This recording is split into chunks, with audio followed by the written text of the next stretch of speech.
Amis de la place de vérité, bonsoir. Bienvenue sur une nouvelle vidéo.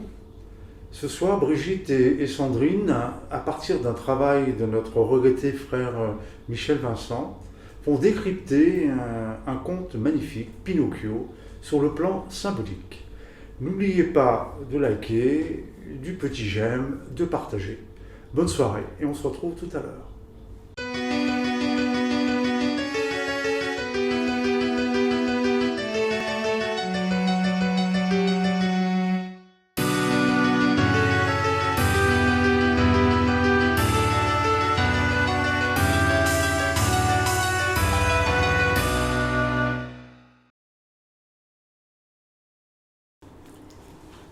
Pinocchio, conte merveilleux écrit par Collodi, est-ce un conte pour enfants ou un voyage initiatique?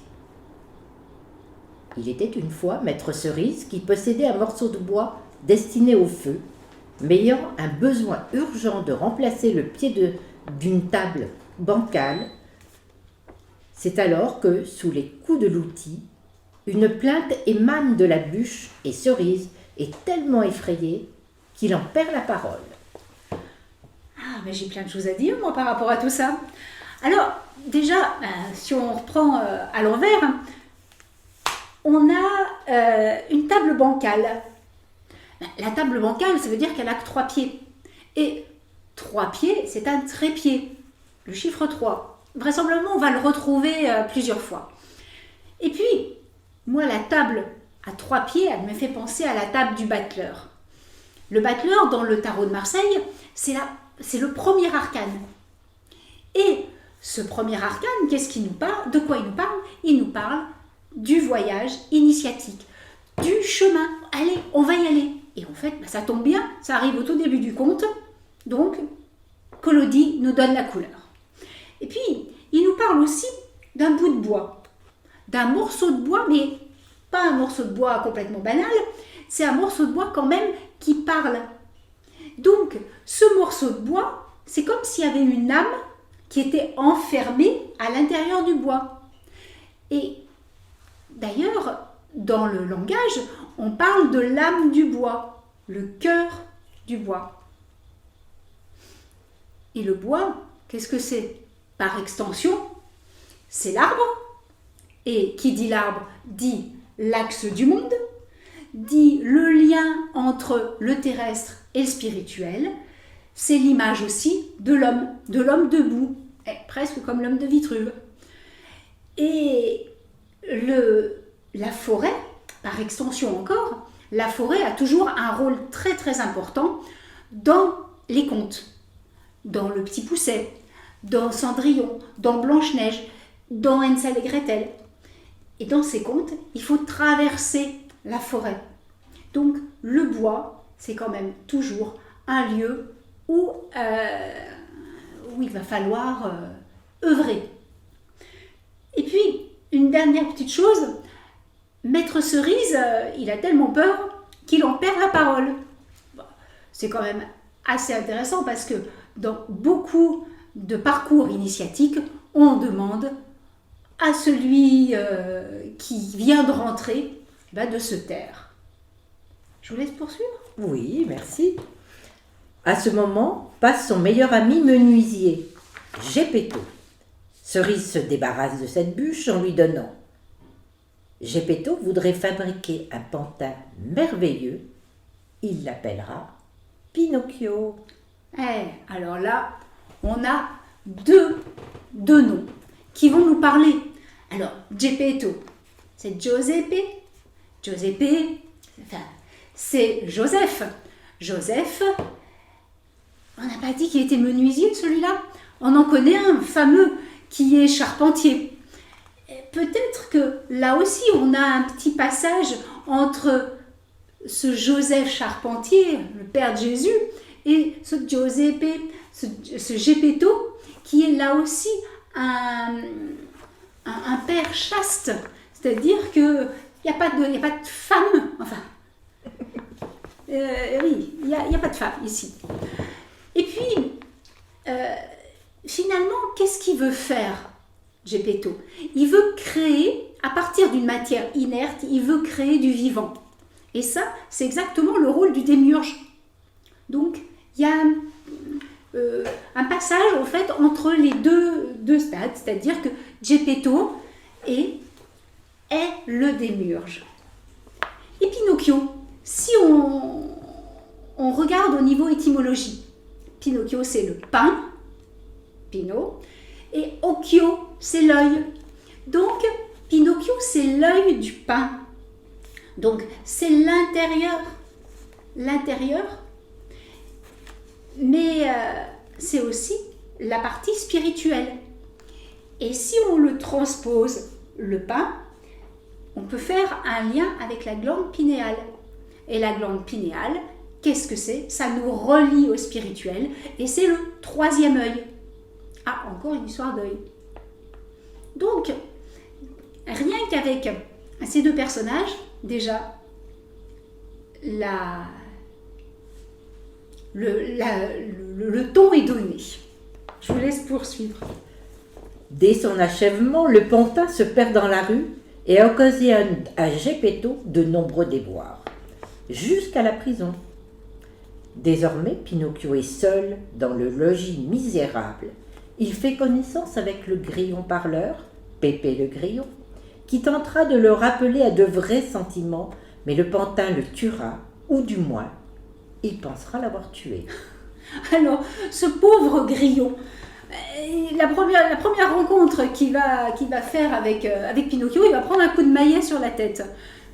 C'est quand même pas très très sympathique, parce que finalement, ce grillon, c'est la conscience.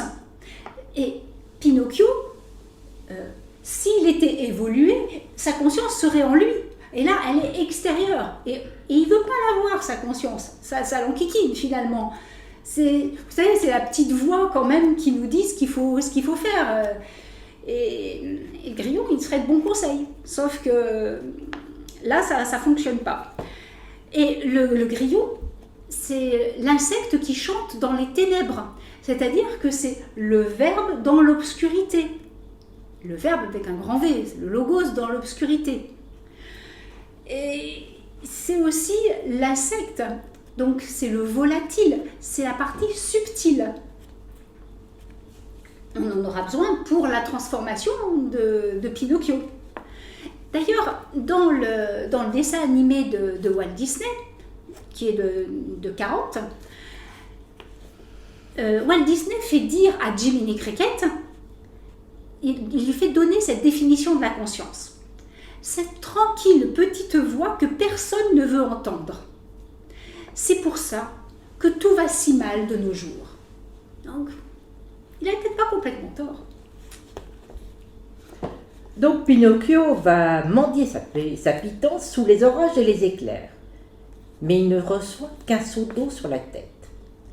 Dépité, il rentre au logis et en voulant se réchauffer, il s'endort trop près du brasero qui lui brûlera les 2 pieds. Geppetto, sorti de prison, réparera les pieds brûlés contre la promesse de Pinocchio d'aller à l'école, parce qu'il ne sait ni lire ni écrire. Mais sur le chemin de l'école, Pinocchio préférera vendre son alphabet pour aller voir le théâtre des marionnettes. Il y rencontrera Arlequin et Polichinelle, qui le reconnaissent comme leur frère. Ils le reconnaissent comme leur frère. Ah oui, là, Pinocchio a l'illusion, en fait, de rentrer dans une famille. Mais c'est une famille de pantins, parce que Arlequin et Pinocchio, ils ont vraiment les fils. Lui, il s'est débarrassé des fils, enfin, il croit s'être débarrassé des fils, mais il reste quand même une âme de bois, simplement. Il n'est que ça. Donc, c'est une pauvre fraternité tout de même. Tout à fait. Mangefeu, le patron du théâtre, se fâchera, puis pardonnera en éternuant 3 fois. Il sera touché par un acte altruiste de la part du pantin qui recevra 5 pièces d'or contre la promesse d'en faire bon usage. Mais c'est alors qu'il rencontre le renard boiteux et le chat aveugle, 2 simulateurs qui n'en auront de cesse que de les lui voler. Ah oui.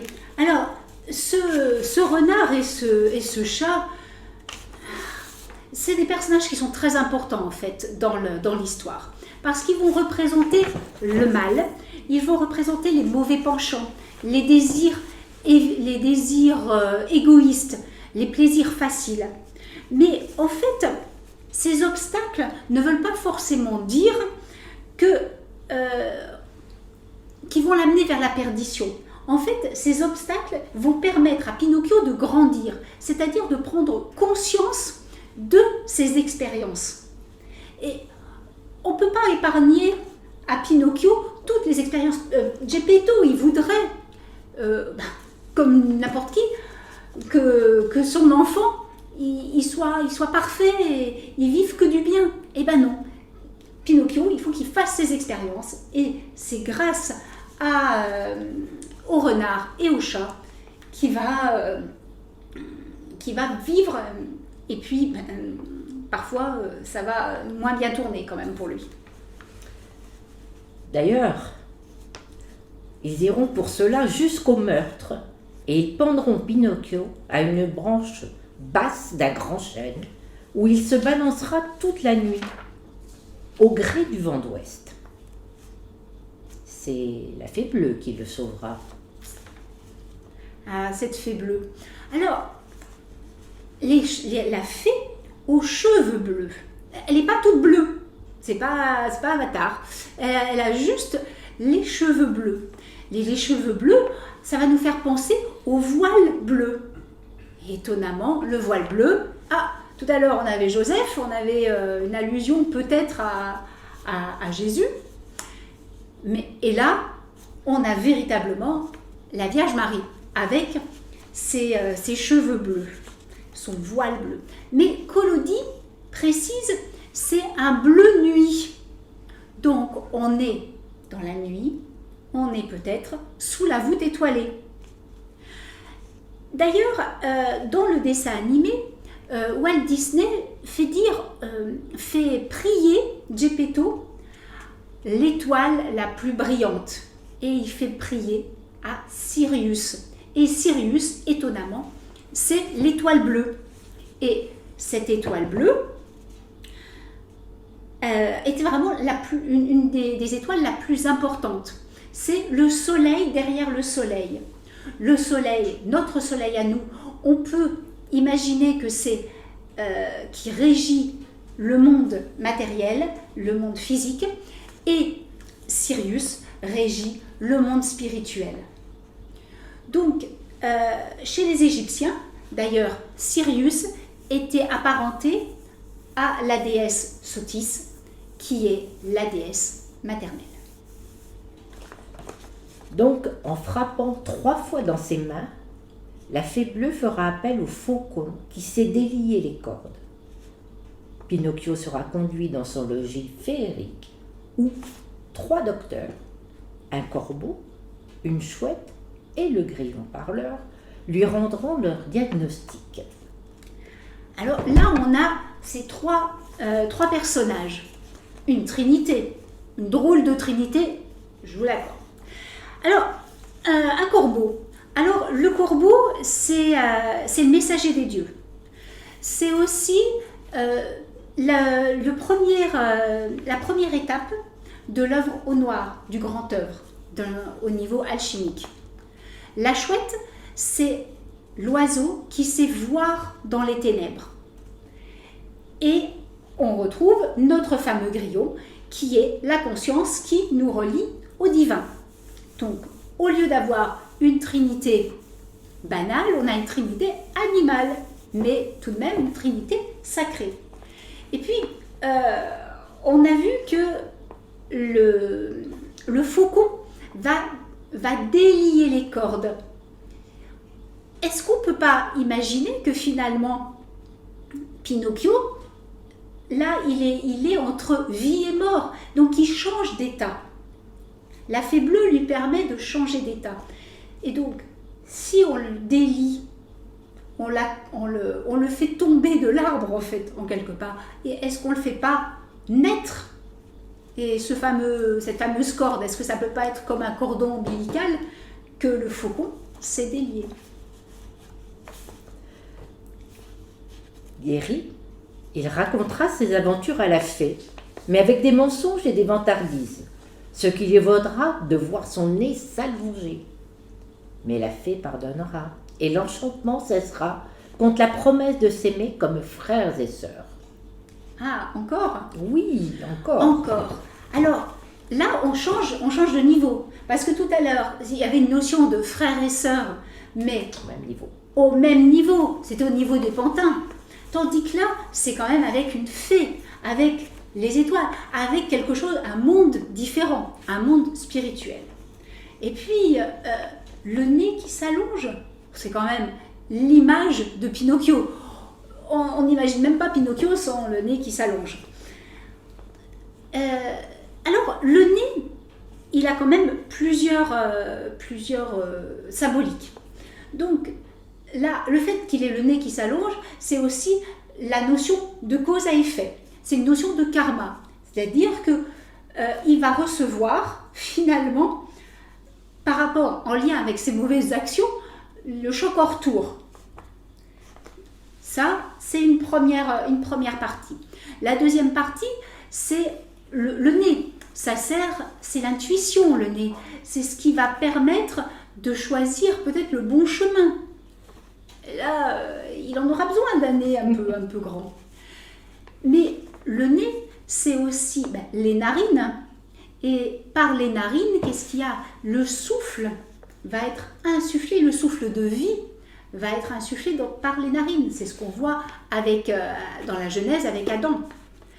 Et qu'est-ce qui va se passer? Pour que la fée lui permette de retrouver son nez normal et plus avoir un nez qui sert de branche, qu'est-ce qui va se passer? Il va falloir qu'il se dise la vérité, mais à lui-même.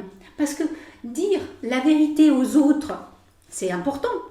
Mais pour être conscient, prendre conscience de sa vérité, il faut que lui, il soit dans la vérité pour qu'il se soit pardonné. Effectivement.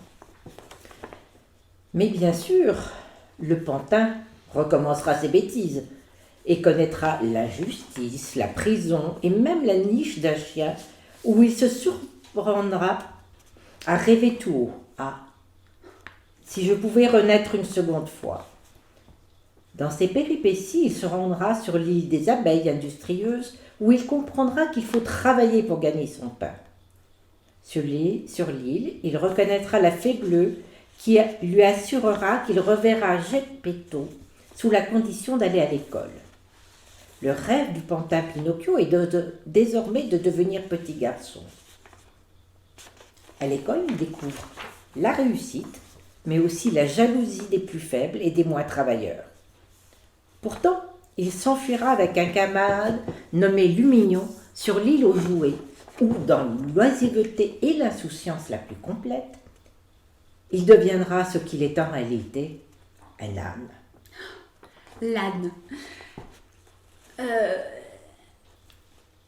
On a tous l'image de Pinocchio qui a les oreilles qui poussent et puis la queue qui pousse aussi. Donc Collodi, là, dépeint peut-être une métamorphose du monde de la vie profane, caractérisée par l'ignorance, caractérisée par la recherche du plaisir immédiat, par la satisfaction des pulsions. Et en fait, est-ce que c'est pas une sinistre description de l'aveuglement des masses? En fait, pourquoi l'âne? L'âne, c'est véritablement l'animal borné, en tous les cas, la personne ignorante.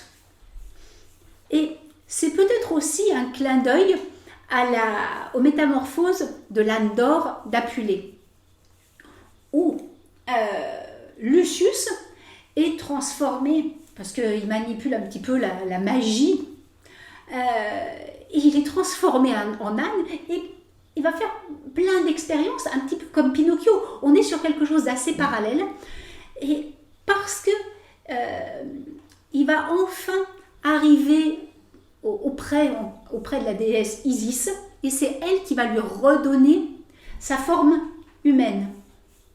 Peut-être qu'on pourra faire un parallèle entre Isis et la fée bleue. on ne serait peut-être pas complètement loin. Et puis, il y a autre chose. L'âne a une place dans la vie de Jésus.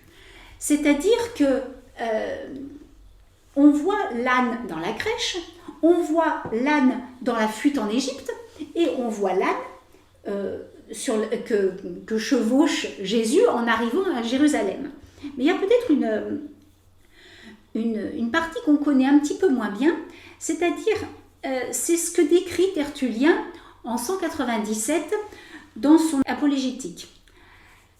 Il dit « Rêvez-vous comme d'aucuns quand vous pensez qu'une tête d'âne est notre Dieu ». Et en fait, pour confirmer cette découverte, ça a été dans les ruines du palais de César au Palatin, on a découvert un Christ avec une tête d'âne. Et les gnostiques sont accusés au IVe siècle par saint Épiphane d'être les adorateurs d'un dieu à tête d'âne. Et ça les rattache à l'adoration de cet typhon. Et ça, au Moyen-Âge, ça a été repris et transformé comme en intention blasphématoire. D'accord. Donc il deviendra animal de cirque et plus tard estropié. Il sera vendu à un marchand qui fabrique des tambours avec des peaux d'âne. Pour lui échapper, Pinocchio se jettera à l'eau et sera avalé par le requin géant. Là, avant, on retrouve, donc il se jette à l'eau. On va se retrouver on a déjà vu en fait différents éléments. Pinocchio, il est issu d'une bûche, donc issu de la terre. Donc on a l'élémentaire. Et puis après, il reçoit une bassine d'eau sur la tête. Alors là, pour le coup, déjà il y a l'orage qui lui tombe dessus, et en plus il y a la bassine d'eau, et là, il se jette à l'eau volontairement. Donc là, on a l'épreuve de l'eau, on a l'élément eau. Ensuite, il a les pieds brûlés. L'élément feu. Voilà, l'élément feu. Et la dernière épreuve, c'est l'épreuve de l'air, où il est ballotté au gré du vent d'ouest quand il est pendu. Tout à fait. Donc, on retrouve les 4 éléments pour, là encore, sur le chemin initiatique. Grâce à une petite lumière qui luit au fond des ténèbres de l'estomac du requin, il retrouvera Geppetto. Aussitôt, ils s'évaderont en franchissant les 3 rangées de dents, excusez-moi, de la gueule du requin. Ça marche plus si on dit 4. Oui, tout à fait. Donc, on va bien garder le 3 parce que ça va nous servir pour tout à l'heure. Donc, en fait, il y a une petite chose déjà. Il retrouve Geppetto grâce à la petite lumière.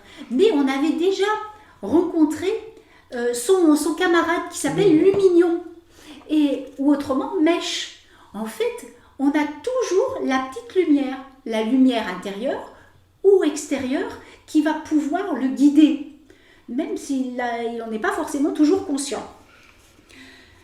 Et donc, ce requin, c'est vraiment le lieu d'introspection par excellence. On peut faire, on est dans l'océan primordial, on est dans le psychique.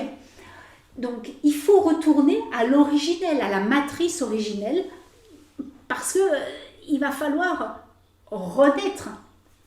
Et ça, c'est indispensable pour naître, d'arriver dans la matrice, de revenir dans la matrice.